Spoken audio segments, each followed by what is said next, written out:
City. After immigrating to London from Australia in 2000, I'd worked hard to be noticed for the potential I believed I had.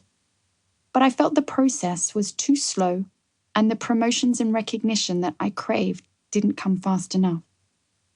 I persisted until late 2006, when I decided that I was never going to get anywhere in the corporate world. I realized I had to be my own boss.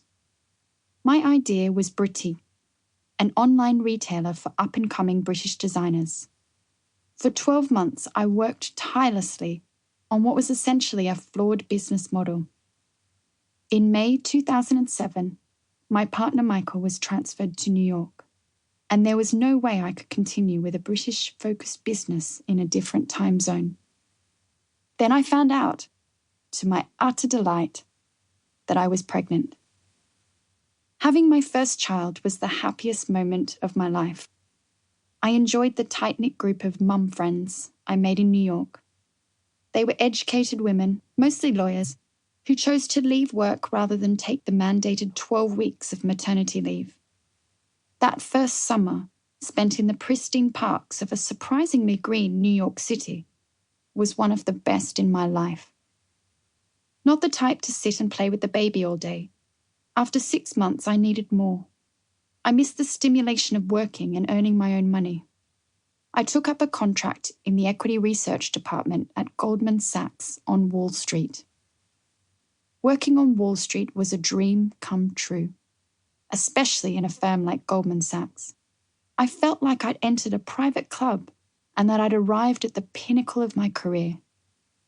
But my first day at work was 15 September 2008, the day when Lehman Brothers collapsed, triggering the global financial crisis.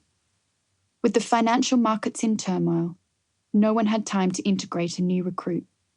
I spent a couple of months watching the events unfold on CNN and trying to make myself useful. It was hardly the fulfillment of my dream. As the markets crumbled, Michael told me we needed to move back to London because it was more stable. At the same time, I discovered once again to my delight that I was expecting baby number 2. After my brief return to banking, it was clear to me that I could never go back to a corporate career. My small taste of entrepreneurship had whetted my appetite. I needed to be my own boss. Even though the corporate world was a fast-paced environment, it moved too slowly for me.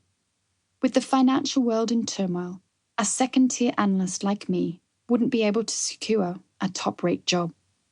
It was time to look at other career options. But first, I had 2 babies to raise and a partner who worked 18 hours a day, 7 days a week. It took years and plenty of trial and error to find my true niche. Chapter 1. Why property? As you're reading this book, you may already be sold on the idea of property as a career choice. It wasn't always obvious to me. In May 2011, I had our 3rd child in 3 years and 3 months. What is it about 3? And I was lost. I had no idea what I wanted to do with my life. I knew I couldn't go back into banking with the long hours and frequent travel. I tried photography, specifically food, blogging, cooking, knitting, and crochet. These were all creative, but none of them allowed me to contribute to the family finances in the way I wanted to. It was such hard work for so little return. Living in a beautifully renovated home with a large kitchen and 7 ovens, cooking was an obvious choice. Cupcakes and mummy blogging were hot in the early 2010s, so I jumped on the bandwagon. The cooking bit was a cinch. I cooked from the time I was young with my grandma and with my mother. I was raised vegetarian and had recently given up all meat and dairy again, so being a vegan mummy blogger and photographer was a natural choice. It was creative work, and my family, mostly, didn't complain about the vast array of baked goods available. The neighbours didn't either. Someone had to eat all those cakes. But getting any traffic to a blog was an uphill battle, even after a phone call asking me to become a contestant.